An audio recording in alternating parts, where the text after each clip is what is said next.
से मेरे सतगुरु पधारे गया बरसे मेरे सतगुरु पधारे गया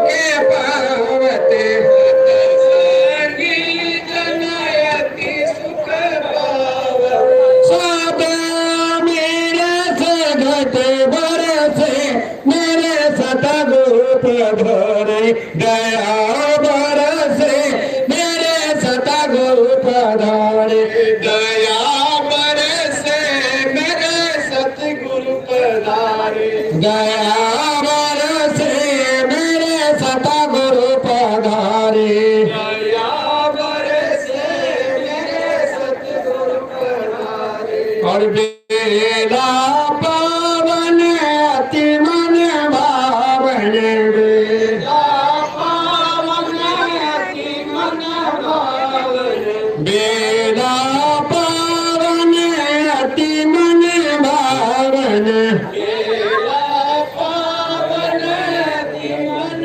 भावन घुमड़ और दसों दिशा मामा के मेरे सतगुरु पधारे बरसे मेरे सतगुरु पधारे बरसे मेरे सतगुरु पधारे दया बरसे मेरे सतगुरु पधारे और नरी नारी सब सुख पावते नर नारी सब सुख पावत नर नारी सब सुख पावते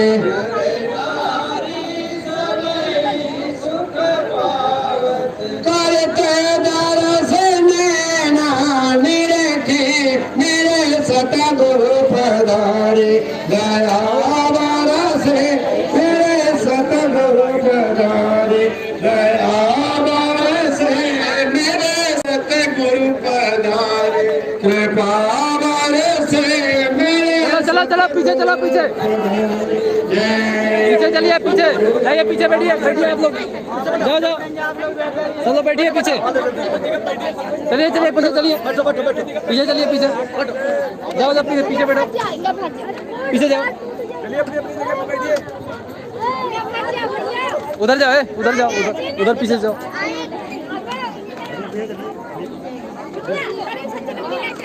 पीछे जाओ पीछे जाओ पीछे अभी सत्संग देंगे जाके सब लोग बैठिए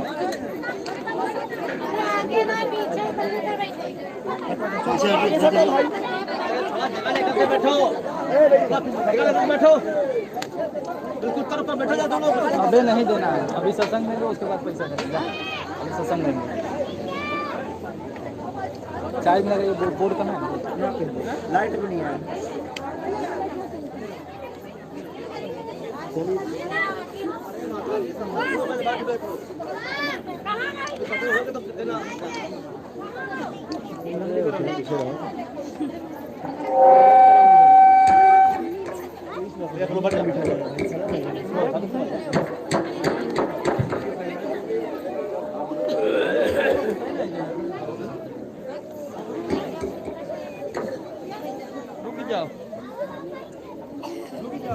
सभी लोग बैठिए जाके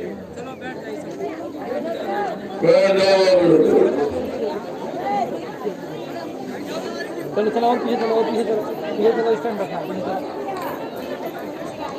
रखो लाइट आया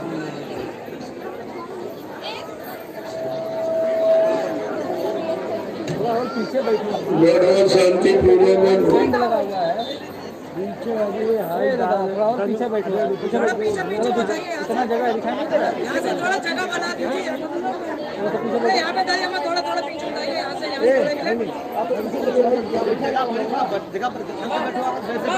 थोड़ा पीछे पीछे हो जाइए यहाँ पे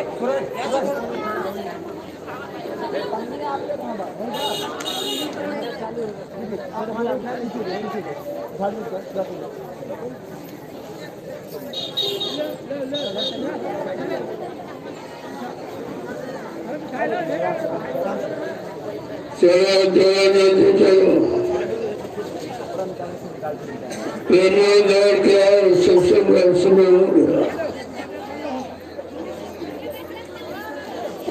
देखो सत्संग हमेशा आमने सामने बिल्कुल फेस टू फेस बैठ कर सुनना चाहिए, तब तुम्हारी समझ में आएगा कि सत्संग किसे करते हैं। सत्संग कोई कथा वार्ता का नाम नहीं है, सत्संग कोई भाषण स्पीच प्रत्यम का काम नहीं है, सत्संग कोई मनोरंजन नहीं है। ये संत महापुरुषों की वचन वाणी जो हम सब जीवों की व्यापार कहानी है। ये जीवात्माएं भवसागर के पार कैसे जाएंगी, अपने सच्चे मालिक प्रीतम का कैसे दर्शन दीदार करेगी। प्रेमियों, इस युक्ति का नाम है सत्संग और मिलाने वाले को कहते हैं संत सद्गुरु। ये दोनों चीजें आपको समझ से मिली, लेकिन आपने उसकी कदर नहीं की। किसी पुण्य कर्म के कारण संत महापुरुषों के दर पे आप पहुंच गए, लेकिन आपने उनकी कदर नहीं की, उनको जाना माना पहचाना नहीं। ये कितना बड़ा धोखा आपके लिए, और ये सब ने भूल की है। ये 45 करोड़ जीवों को जो सम्राट मालिक ने जगा के चिता के एक सच्चे अच्छे रास्ते पे लाके खड़ा किया, लेकिन आप उनके बच्चों को, उनके इशारों को समझ नहीं पाए। जो उन्होंने परिवर्तन की बेला ये आवाज लगाई कि कलयुग में कलयुग जाएगा और कलयुग में सतयुग आएगा, ऐसी आवाज किसी ने नहीं लगाई। सतयुग त्रेता द्वापर 5,500 वर्ष कलयुग के निकल गए, ये आवाज किसी ने लगाई नहीं। और कलयुग में कितने संत महापुरुष आए, हजारों, उन्होंने भी ये आवाज नहीं लगाई कि कलयुग में कलयुग जाएगा और कलयुग में सतयुग आएगा। ये सम्राट मालिक की पहचान है, ये उनकी पहचान का ये मतलब जानकारी है आपको। जब कोई आवाज लगाने वाला आया नहीं, आवाज किसी ने लगाई नहीं, और जीवात्माओं का उद्धार कल्याण इस तरीके से किसी ने ऐलान नहीं किया। बाबा जी ने ऐलान किया है कि मैंने जिनको नाम दान दिया या जिनको नाम डोर शब्द डोर पकड़ाई, जब तक इनकी जीवात्मा को इनके घर नहीं पहुंचा लूंगा, तब तक मैं मानव शरीर को छोड़ के जाने वाला नहीं हूँ। ऐसी आवाज किसी संत महापुरुष ने नहीं लगाई।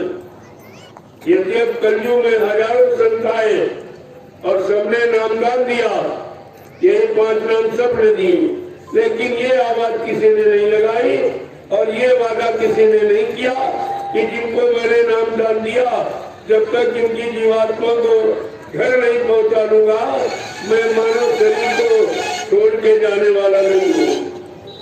यही आपको समझना चाहिए। लेकिन आप सुनते रहे और भूलते रहे। सुना तो आपने, लेकिन भुला दिया। अगर एक एक वचन को आपने संभाल के रखा होता तो प्रेमियों आज शंका का कोई विषय नहीं था। शंका तो जब होती है जब लोग भूल जाते हैं। अज्ञानता का दूसरा नाम शंका। जब आप भूल गए बच्चों को भूल गए तो गुरु को भूल गए, गुरु को भूल गए, उनकी दया आप फिर चली गई, और दया चली गई, फिर आपको मिलने वाला क्या? अरे दया ही काम करेगी, और दया को आपने बुला दिया। इसलिए एक एक वचन को बड़ी सावधानी के साथ। कल मैंने आपको एक इशारा किया, अभी मैंने कुछ कहा नहीं, केवल इशारा, क्योंकि इशारा समझदार के लिए होता।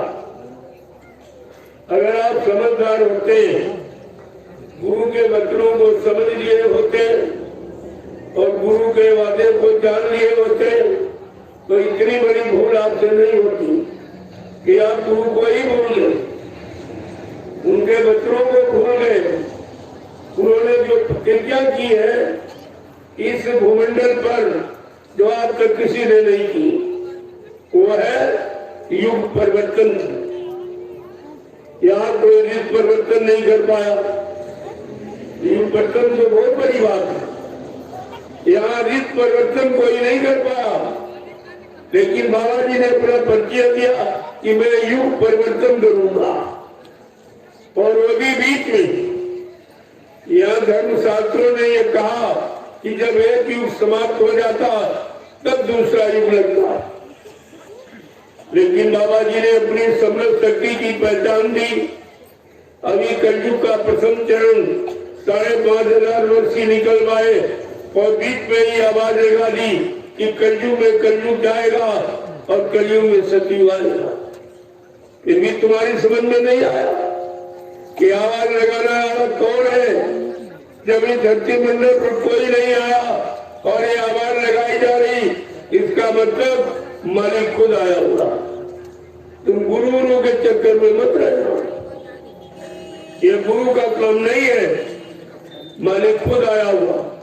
जब कलयुग के लोग गुरुओं को भूल गए, संतों को भूल गए, सदगुरुओं को भूल गए, तभी अनामी महाप्रभु स्वतः मानव चोला धारण करके मृत्यु मंडल में हम सब जीवात्माओं के उद्धार के लिए आ गए। और उन्होंने आवाज लगाई, चुपके से नहीं आवाज लगाई। सारे हिंदुस्तान में घूम घूम कर, हिंदुस्तान का कोई प्रांत, कोई जिला, तहसील, ब्लॉक, शहर, कस्बा, गली, गांव पूछा छोड़ा नहीं, जहाँ पर बाबा जी ने समय की आवाज न लगाई हो, जानकारी न दी हो, जीवों को निधि हक पहुंचाने का वादा न किया हो, फिर आप भूल कैसे हैं? इसका मतलब आपने गुरु वचनों को संभाल के नहीं रखा, इसीलिए आपसे ये भूल हो गई। तो ये आज आपको अचानक फिर एक मौका मिल गया चलते चलाते कि उनके वचनों को जानो, वो किस काम के लिए आए और कौन सा काम करके जाएंगे। गुरु का काम है काम करना, और बिना काम किए कोई नहीं किया। जो छोटी छोटी शक्तियां आई, उन्होंने भी काम करने का जो वादा किया तो काम करके ही।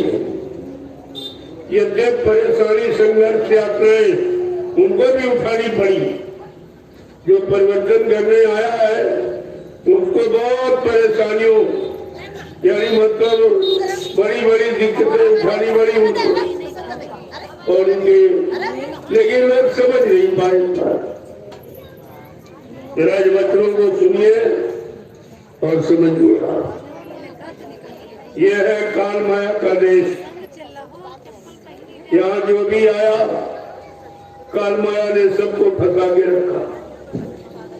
कितना बड़ा ज्ञानी ध्यानी इतिहास बता रहा कि बड़े बड़े ऋषि मुनि, योगी, महर्षि और सारी शक्तियां फंस के रह गई, वो भी नहीं निकल पाया।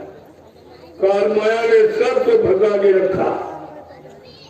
लेकिन आज इस कलयुग में इतनी बड़ी आवाज लगाने वाला न कभी आया न कभी आएगा, कि जिसने काल माया को चुनौती दे दी और कहा कि मैंने जिनको नाम दान दिया, इन जीवात्माओं को इनके घर पहुंचाऊंगा, काल माया कुछ नहीं कर सकता। लेकिन आपने उनकी बात नहीं मान पाई।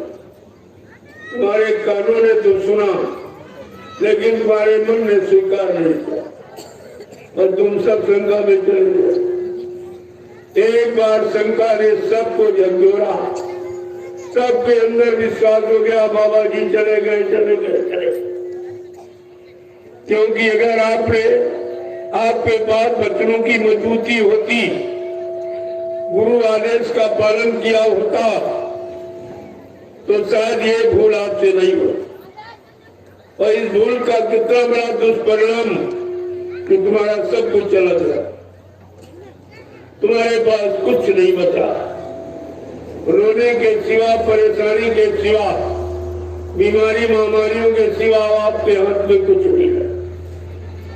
क्या आप मथुरा इसीलिए गए थे? परेशानी उठाने के लिए, परेशानी दूर करने के लिए।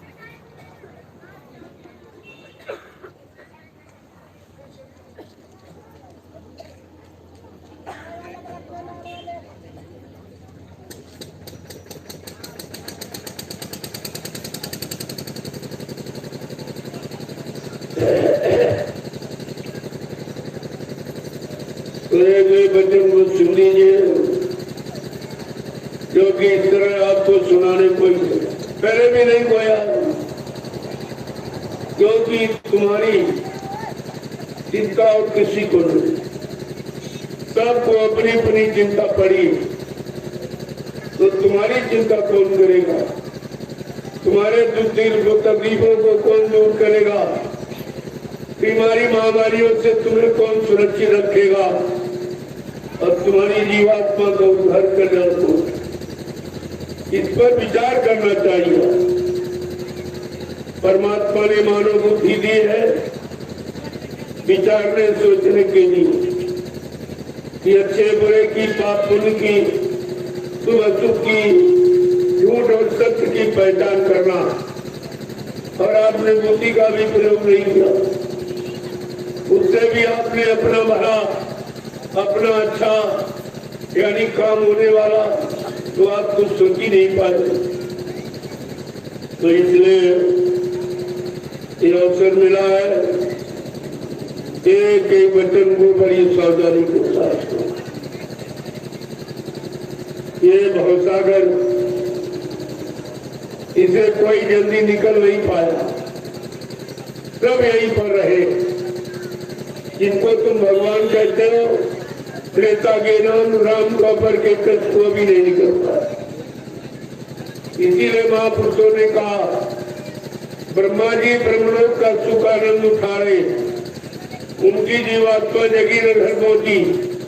भगवान विष्णु विष्णु का सुख आनंद उठा रहे, उनकी जीवात्मा जगी न घर पहुंची।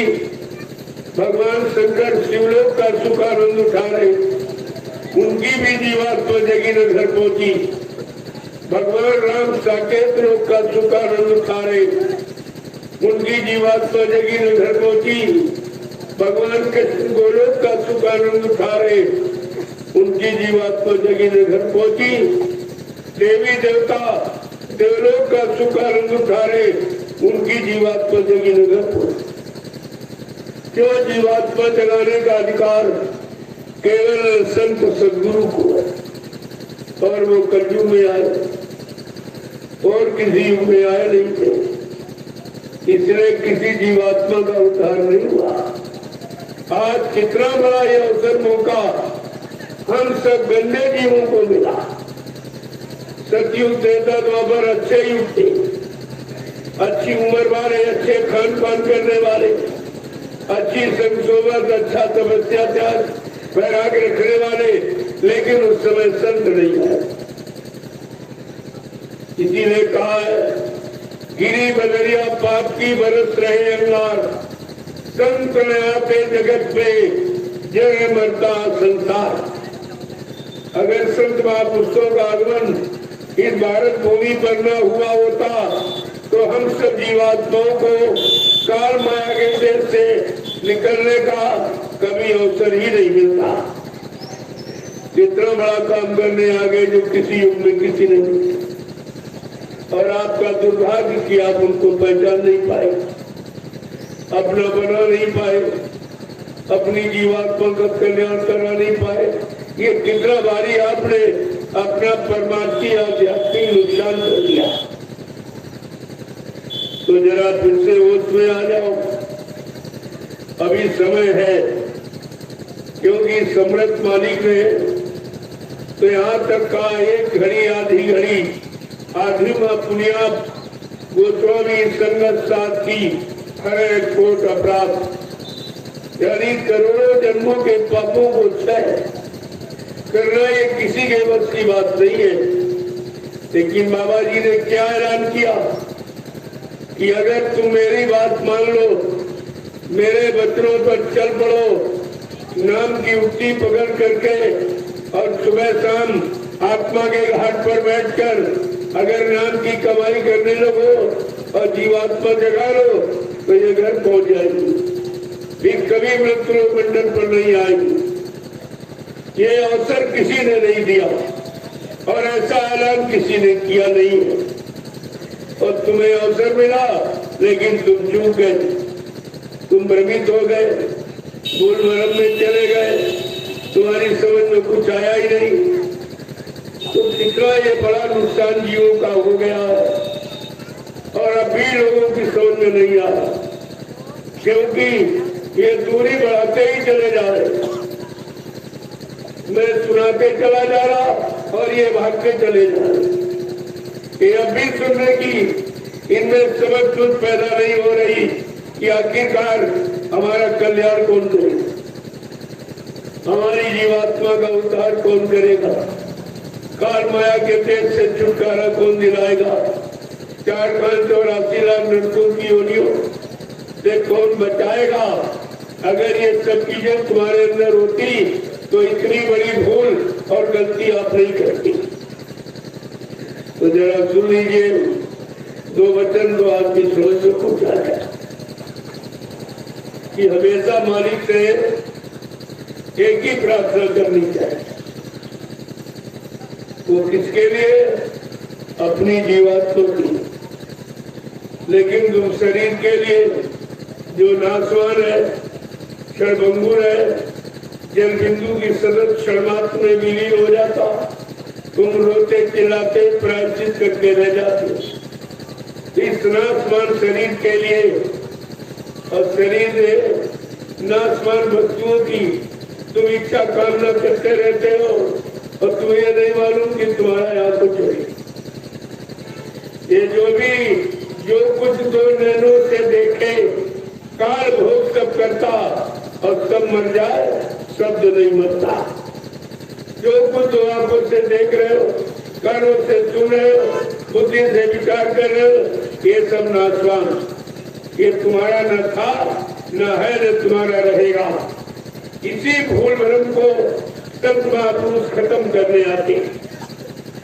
हम आज तक ये नहीं समझ पाए कि हमारा यहाँ क्या है। ये शरीर भी आपका नहीं है, एक दिन ये भी धोखा दे देगा। जिस शरीर के रातों दिन खिलाने पिलाने सजाने में सारा समय आप खर्च कर रहे हो, ये शरीर भी एक दिन आपका धोखा दे। ये भी तुम्हारा नहीं, शरीर भी काल का। शरीर के लिए जमीन दुकान मकान धन दौलत रुपए पैसे पत्नी बाल बच्चे परिवार जो बनाया ये भी काल का। काल का मतलब तुम्हारे साथ जाने वाला नहीं, तुम्हारे काम आने वाला नहीं, वो है काल का सामान। और दयाल का सामान जो तुम्हारे काम आने वाला है। जीवात्मा दयाल की है और शरीर ये सब काल का। अब आप काल की गुलामी करते हो कि दयाल की बात करो। अभी तक यही नहीं निर्णय कर पाए हो कि दयाल का सामान क्या और काल का सामान क्या। दयाल तुम्हारा सामान और काल तुम्हारा सामान नहीं है। ये शरीर में केवल जीवात्मा दयाल की, बाकी जो कुछ आप देख रहे हो इकट्ठा कर रहे हो ये सब काल का। यानी आपके साथ न जाने वाला न तुम्हारे हाथ लगने वाला। ये भूल भुलैया किसी बनी हो तो कम से कम मालिक से एक ही प्रार्थना करो।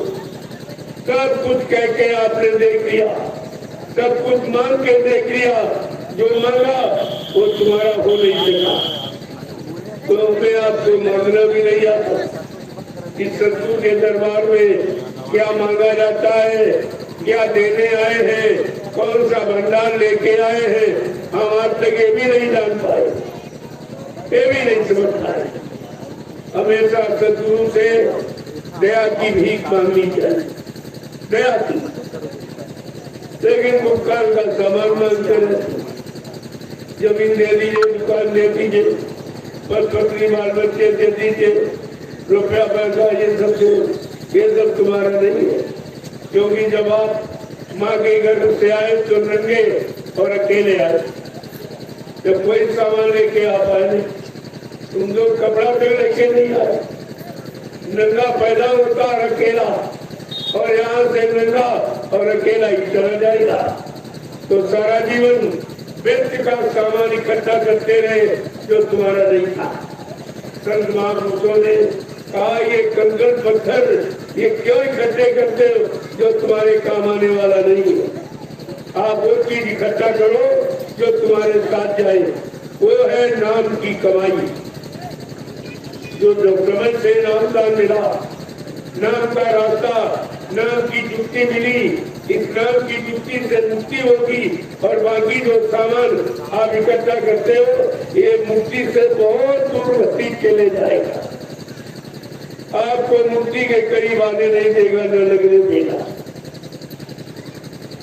इसलिए इस काल माया के देश में संत गोस्वामी जी महाराज ने, जिन्होंने रामचरितमानस लिखा, उन्होंने स्पष्ट शब्दों में कहा कि भाई बड़ा यहाँ तुम सोच समझ के चलना, ये रास्ते गहरी टेढ़ी में टेढ़ा मेरा रास्ता उसने बनाया, गुरु बिन कैसे पार उतरना, यहाँ तुम सोच समझ के चलना। बहुत सोच समझ कर चलने की जरूरत है, क्योंकि काल सब जगह बैठा है फंसाने के लिए, और इतना सामान उसने फंसाने का बनाया कि आप उस सामान से निकल नहीं सकते, और उसी की रात की मांग करते हो, उसी की मांग, ये दे दीजिए, ये दे दीजिए, ये दे दीजिए।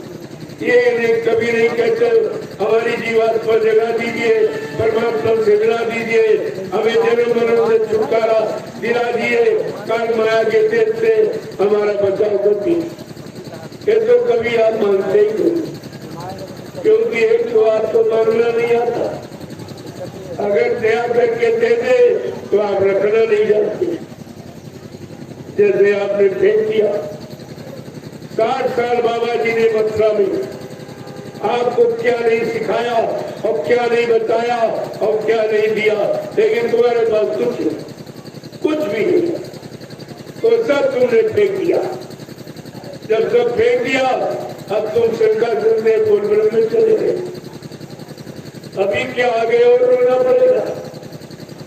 अगर आपने सदगुरु के बच्चों को न माना और न अपनाया और न उनकी उल्टी न पकड़ी, तो फिर आपको रोना पड़ेगा, और ये रोना कितने जन्म तक चलता रहेगा। इसलिए प्रेमियों, हमेशा प्रार्थना करो तो अपनी जीवात्मा के कल्याण के लिए। महापुरुषों ने समझा के कहा कि कैसी प्रार्थना करनी चाहिए कि गुरु सूरत को गगन पर चढ़ाना, सूरत को गगन पर चढ़ाना, गुरु मन सूरत को गगन पर चढ़ाना, गुरु मन सूरत को गगन पर चढ़ाना, दया करे के सत्य ध्वनि की धारा गहाना, दया करे के सत्य ध्वनि की धारा गहाना, दया करे के सत्य ध्वनि की धारा गहाना, दया करे के सत्य ध्वनि की धारा गहाना, गुरु मनो सूरत को गगन पर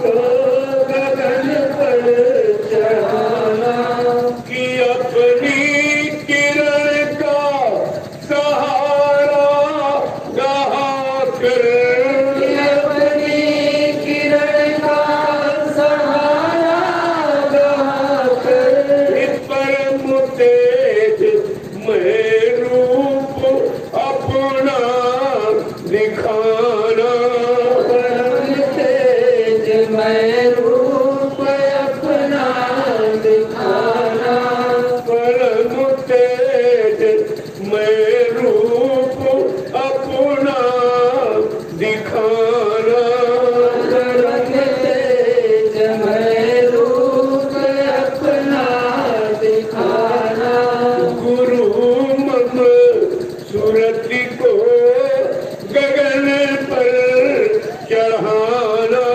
गुरु मम सूरति को गगन पर चढ़ाना, दया करे के सत्य ध्वनि की धारा गहाना, दया करे के सत्य ध्वनि की धारा गहाना, है साधन भजनहीन मुझसा न कोई, साधन भजनहीन मुझसा न कोई, है साधन भजनहीन मुझसा न कोई, साधन भजनहीन मुझसा न कोई, मेरी सी दुर्बलता को गुरु जी हटाना,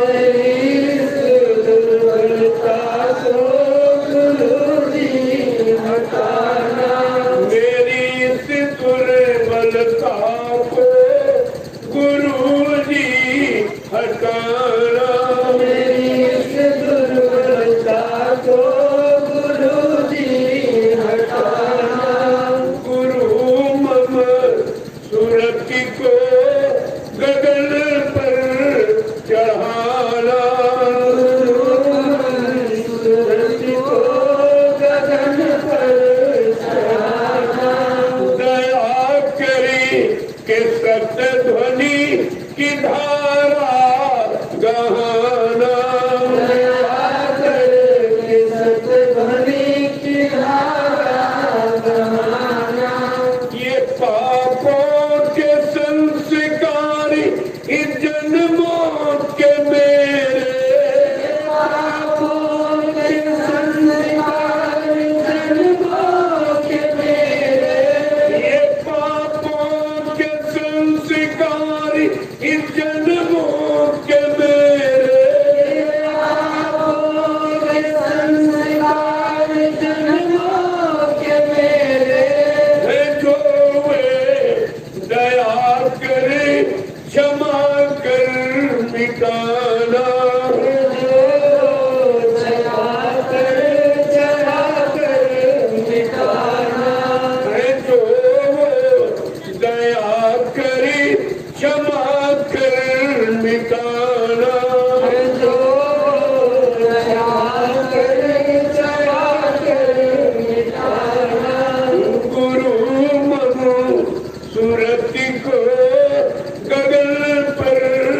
चढ़ाना, गुरु मम सूरति को गगन पर चढ़ाना, दया करी के सत्य ध्वनि की धारा गहाना, दया करे के सत्य ध्वनि की धारा गहाना, तुम्हारा बिरति गुरु अपतितों को तारन, तुम्हारा बिरति गुरु अपतितों को तारन, तुम्हारा बिरति गुरु अपतितों को तारन, तुम्हारा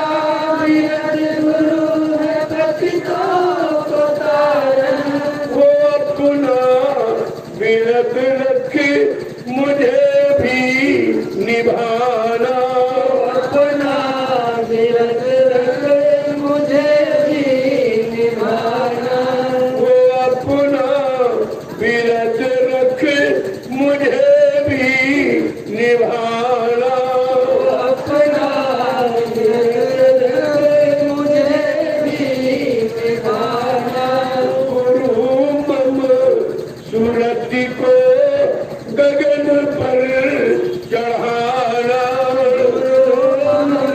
सूरज को गगन पर चढ़ाना, दया करी के शब्द ध्वनि की धारा गहाना, दया करके सतध्वनि की धारा गहाना, गुरु मम सूरत को गगन पर चढ़ाना,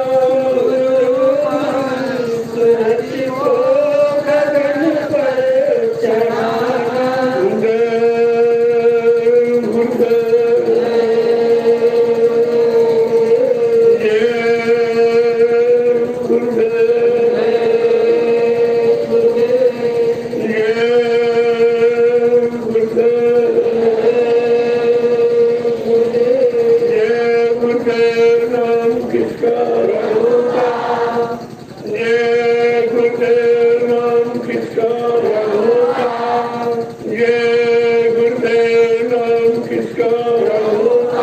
प्रभु का प्यारा नाम,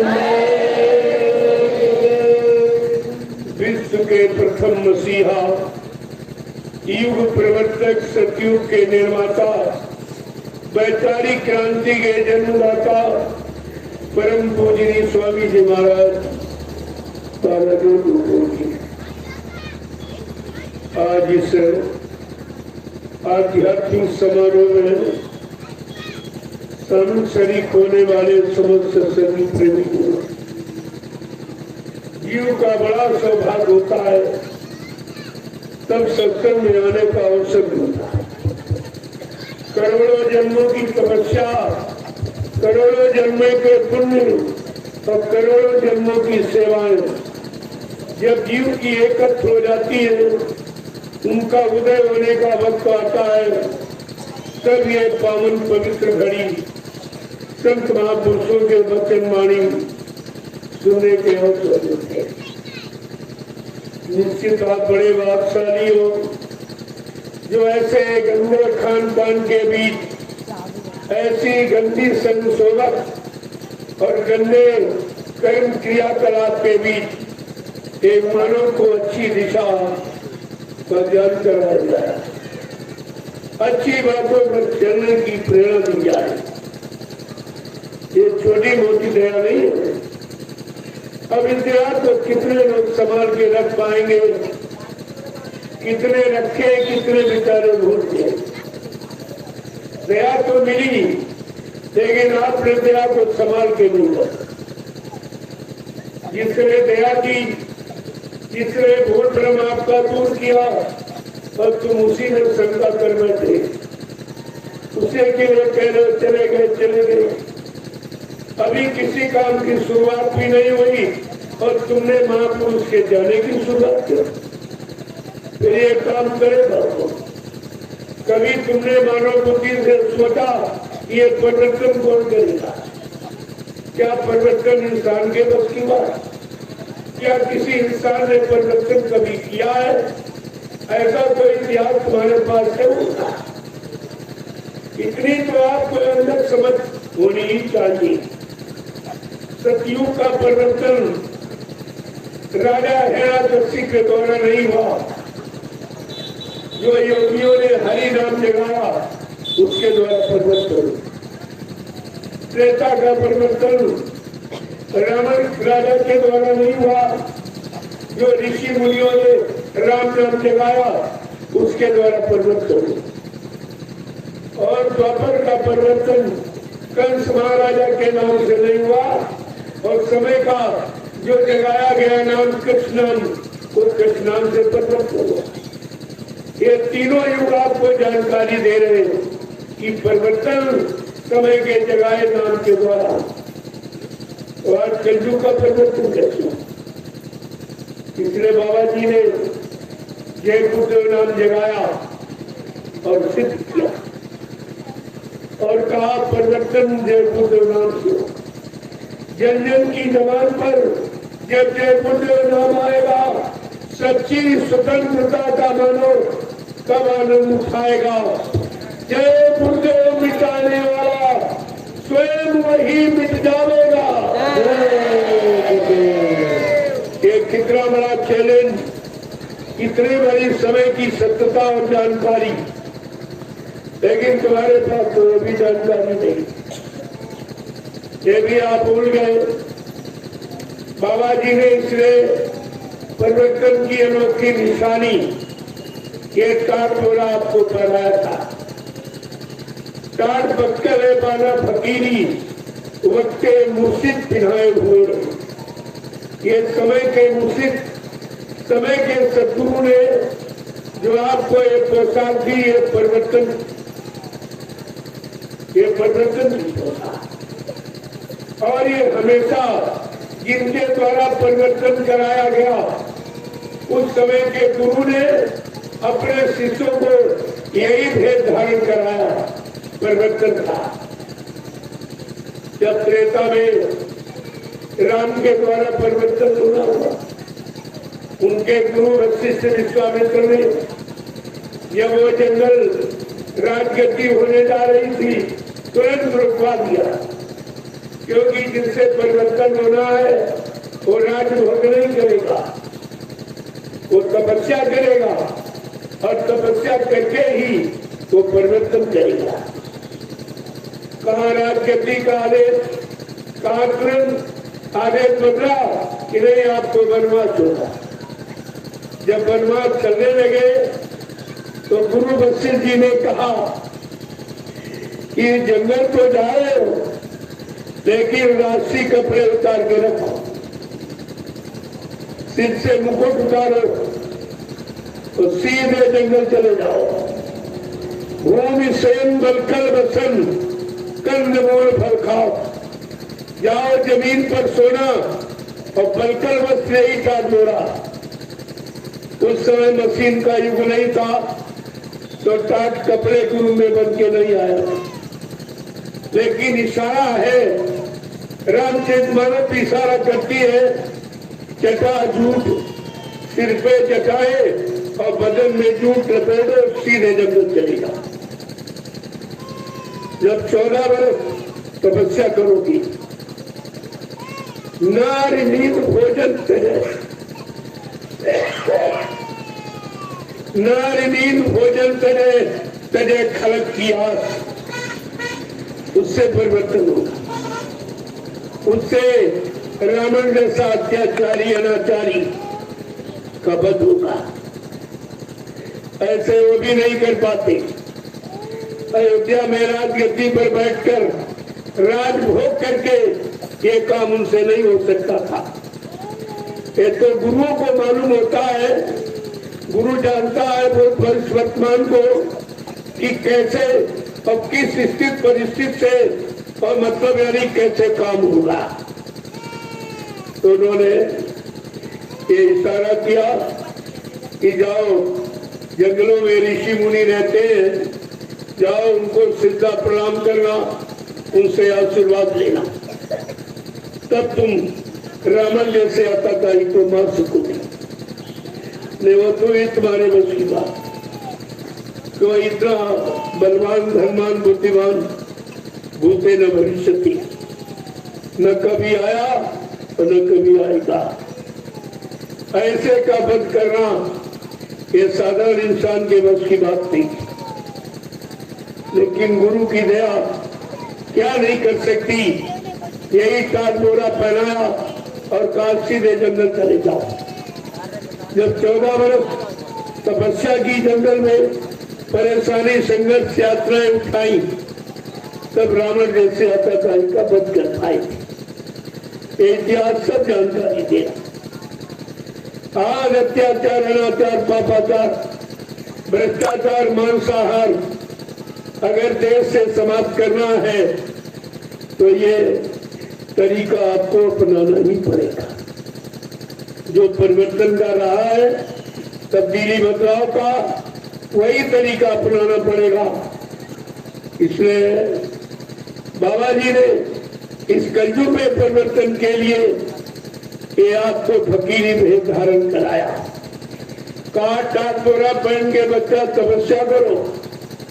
जब तपस्या करोगे तो तुम्हारे द्वारा ऐसी नीति रीति का अनुष्ठान हो जाएगा, ऐसी व्यवस्था बन जाएगी तो देश दुनिया जिसको याद करेगी और सबको सुख शांति, सबको न्याय सुरक्षा, रोजी रोटी मिल जाएगी। इसलिए आपको टाट बोरा पहनाया और अभी तो कोई काम हुआ नहीं और टाट बोरा पहने घूम रहे और कहते गुरु महाराज मर जाए। इनको शर्म नहीं आती। अरे तुम्हें तो टाट बोरा उतार के रख देना चाहिए, नहीं आगे भारत की जनता तुम्हारा टाट बोरा नोच के फेंक देगी, कहेगी तू भी झूठा, तेरा गुरु भी झूठा। ऐसा कोई काम मत करो। मैं अभी आपसे प्रार्थना करता हूँ, अगर तुम्हारे अंदर ये शंका हो गई, ये विश्वास हो गया गुरु महाराज चले गए, तो तुमको टाट बोरा उतार के रख देना चाहिए। इसका पहनने का तुमको कोई अधिकार नहीं। ये तो वो पहनेगा जो बड़े गुरु पर पूर्ण विश्वास रखता है और गुरु के आदेश मानकर उस पर चलता है और निरंतर उनका इंतजार करता है। बाबा जी ने क्या कहा था कि मैं आगे एक ऐसी नाजुक स्थिति बना के खड़ी कर दूंगा, फिर कुछ दिनों के लिए तुम्हारे से दूर चला जाऊंगा। तुम इतनी जल्दी मुझे पहचान नहीं पाओगे। मैं समय से आके अपने समस्त वादों को पूरा करूंगा, सारे वादों की, संकल्पों, प्रतिज्ञा की जानकारी दूंगा, लेकिन तुम मेरा इंतजार भजन करके करते रहना। क्या किसी प्रेमी ने इंतजार किया है? और इंतजारी समय का इतिहास बनाती। राम ने एक छोटी सी आवाज लगाई थी कि मैं राम राज की स्थापना करने आया हूं। देशी प्रदेशी परिवर्तन, उनको 14 वर्ष इंतजारी करनी पड़ेगी और बाबा जी ने तो विश्व परिवर्तन की आवाज लगाई। प्रेमियों, इनको कितना बड़ा इंतजार करना पड़ेगा। अगर पिछले इतिहास की जानकारी होती, इंतजारी के इतिहास को पढ़ा होता, समझा होता, तो इतनी बड़ी भूल तो अपने समय के मतलब यानी परिवर्तन के लिए नहीं कर बैठती। तो आपने कितनी बड़ी गलती की। यह सब आपको समझना चाहिए। मैंने कल भी इशारा किया और आज भी करा, और ये इशारा जब तक करूंगा जब तक तुम्हारे अंदर अज्ञानता, अंधकार, शंका, संदेह, भूल भ्रम गुरु के प्रति नहीं जाएगा, तब तक ये बराबर प्रसारण करता ही रहूंगा, ताकि समय पर कोई व्यक्ति ये न कह सके कि हमको बाबा जी का संदेश नहीं मालूम, हमको उनके वचन नहीं याद रहे। मैं बहुत थोड़े दिनों का नामधारी था, मैंने बाबा जी का पूरा संदेश नहीं सुना था। उन्हीं प्रेमियों के वास्ते ये जानकारी दी जा रही और तुमको भी अवसर मिल रहा कि पुराने लोग अपना रेनू कर ले और जो नए नहीं जानते वो जान ले। ये जानकारी दोनों तरफ की, तो आपको इस पर विचार करना चाहिए कि हमें करना क्या चाहिए, हम क्या कर सकते, हमारे अंदर कैसी शक्ति सामर्थ्य काम करने की, उसी के अनुसार ये आपको ये मौका अवसर मिला था कि कलयुग का जीव कमजोर है, गंदा है, भोगी विलासी है, ये कुछ कर नहीं सकता, तो कम से कम अपनी जगह खड़े होकर अपने मालिक का इंतजारी कर ले। इसमें कौन सी आपत्ति है? तुम इंतजारी भी नहीं कर पाए, अपनी जगह खड़े भी नहीं रह पाए, गुरु के वचनों को याद नहीं कर पाए, तो आपने कितनी बड़ी भूल की। और आगे का समय बड़ा खराब है, फिर आपको माफी नहीं मिलेगी। अभी ये माफी का अभियान है जो आपको जानकारी दी जा रही। अगर अभी आपने जानकारी न ली तो आगे फिर किसी तरह की माफी आपको नहीं मिलेगी, फिर माफी नहीं मिलेगी आपको। इसलिए इन बच्चों को बड़ी समझदारी के साथ पकड़ के रखो। यही वचन तुम्हें हर तरफ से बचाएंगे, यही वचन तुमको काल माया के देश से सुरक्षित रखेंगी और यही वचन तुमको बचा के घर पहुंचाएंगी। ये कितना बड़ा काम होगा। अभी तो मैंने केवल इशारा किया है, आगे परिवर्तन की रूपरेखा कितनी अनोखी होगी। जो मीराबाई के गुरु संत रविदास जी ने अपनी ज्ञान पोथी में ये भविष्यवाणी लिखी, आज के सैकड़ों वर्ष पहले संत महापुरुष समय के पहले जानकारी देते थे, ताकि कोई जीव ये न कर सके कि हमको पहले क्यों नहीं बताया गया। हम इंतजाम कर लेते, तैयारी कर लेते, हम मान लेते। इसलिए कितने समय से पहले संत रविदास जी जो मीराबाई के गुरु थे, सैकड़ों साल पहले आए, उन्होंने अपनी ज्ञान पोथी में ये स्पष्ट भविष्यवाणी की है। क्या कहा? भारत में अवतारी होगा जो अति विस्मयकारी होगा, ज्ञानी और विज्ञानी होगा, वो अद्भुत सेनानी होगा। कैसी? यानी मतलब आपको जानकारी दी है, अद्भुत सेनानी। वो ऐसा सेनानी नहीं, तीर तमंचा भाला बर्छी नहीं चलाएगा, खूनी क्रांति नहीं कराएगा, अपनी वैचारिक क्रांति के द्वारा देश दुनिया में परिवर्तन करके दिखा देगा। बाबा जी ने भी आपसे कहा कि मैं ऐसा परिवर्तन करके दिखाऊंगा जो भूते न भविष्यते। सतयुग त्रेता द्वापर के लोग अपने अपने युग का परिवर्तन का इतिहास पढ़ना भूल जाएंगे। मैं ऐसा चमत्कार करके दिखाऊंगा जिसको हिंदुस्तान ही नहीं सारा विश्व नमस्कार करेगा। ये वचन आप कैसे भूल गए? ऐसे तो किसी ने उच्चारण भी नहीं किए, ऐसी जानकारी किसी ने दी नहीं है हम सब जीवों के लाभ और कल्याण की। आप फिर भी भूल गए, समझ में कुछ नहीं आया। तो एक एक वचन को रविदास जी के उन पर विचार किया।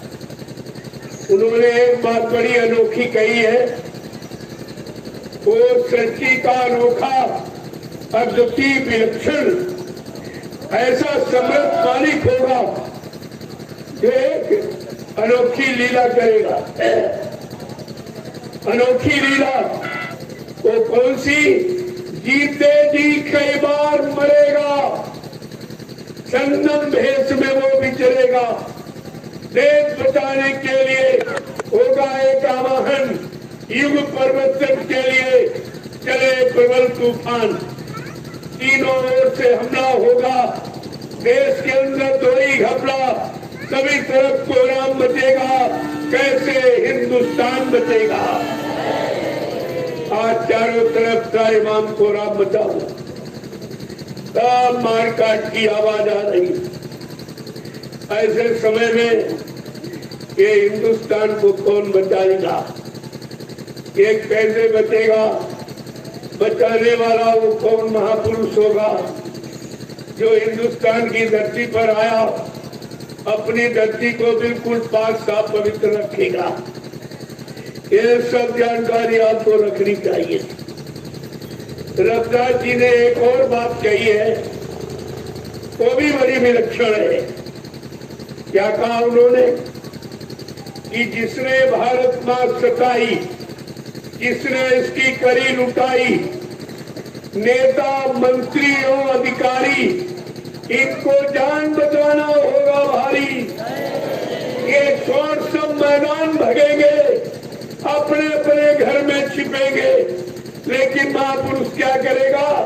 ढूंढ ढूंढ कर बदला लेगा, सब हिसाब चुकता कर देगा। कोई बचने वाला नहीं है। ग्राम प्रधान से लेकर राष्ट्रपति प्रधानमंत्री तक कोई नहीं बचे, क्योंकि वो सब देख रहा। उसके बाद दिव्य दृष्टि है, जीवात्मा की तीसरी आंख खुली, वो भूत वर्तमान को सब देखा। तब ये कह रहे आपसे कि वो बाबा जी ने पहले भी कहा, मैंने एक ऐसा जाल बना रखा है जिसमें छोटी बड़ी मछली कोई नहीं बचेगी जो फंसे।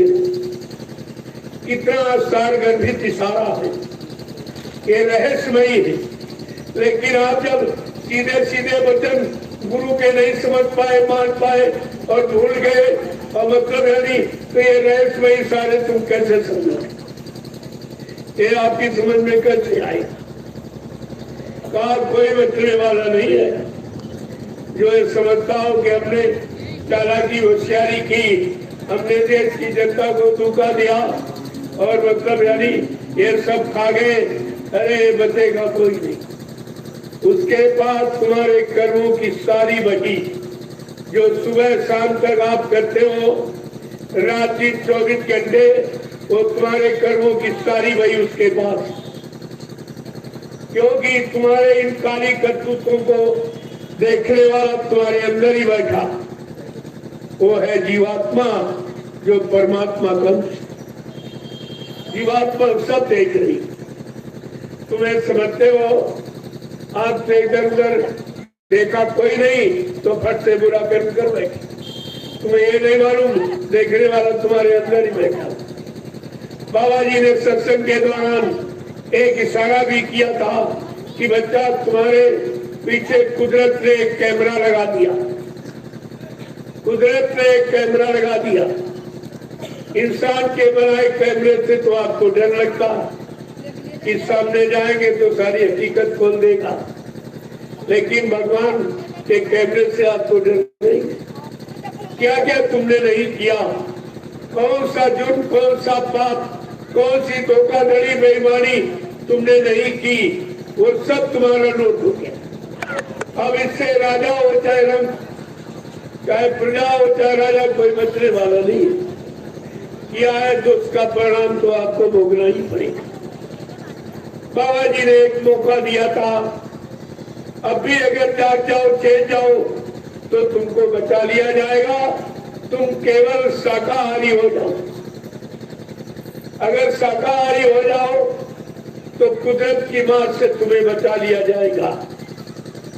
कुदरत तो बौखलाई हुई, वो कुछ करना चाहती, कुदरत का काम तुम्हारे हित में नहीं होगा।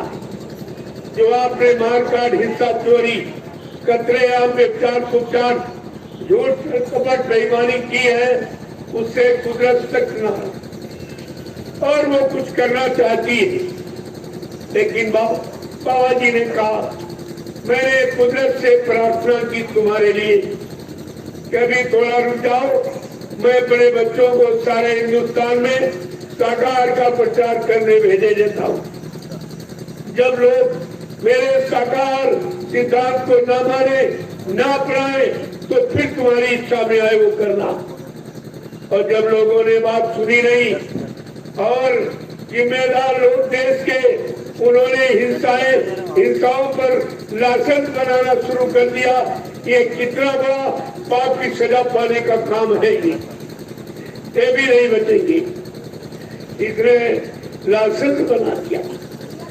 अरे ये भूल गया, ये देश भगवान राम की कर्म भूमि, यानी मतलब भगवान कृष्ण की धर्म भूमि और संतों की योग भूमि है।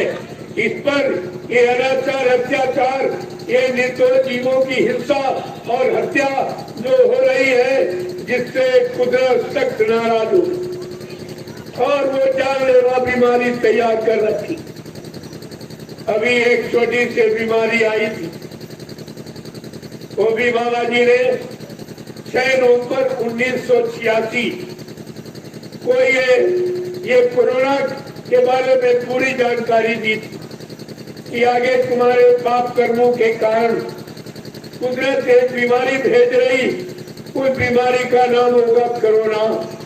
कोरोना क्या क्या न करो तो बीमारी नहीं आएगी, अब करोगे तो आ जाएगी। मांस खाना, अंडे खाना, दारू पीना, हिंसा करना, चोरी डकैती, कत्ल बलात्कार करना, धोखाधड़ी, बेईमानी करना, अगर ये करोगे तो बीमारी आ जाएगी।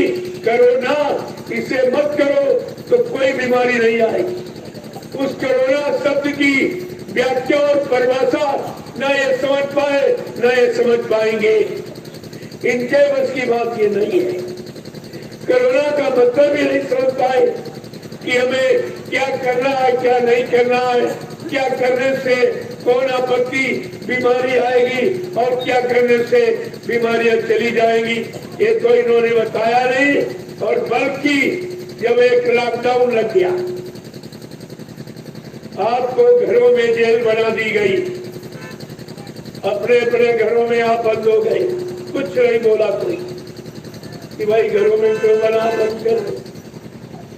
सारा हिंदुस्तान जेल बन गया और तुम्हारे जितने काम, रोजी रोटी, बाल बच्चों के पालन पोषण, वो भी आपके बंद कर दिए।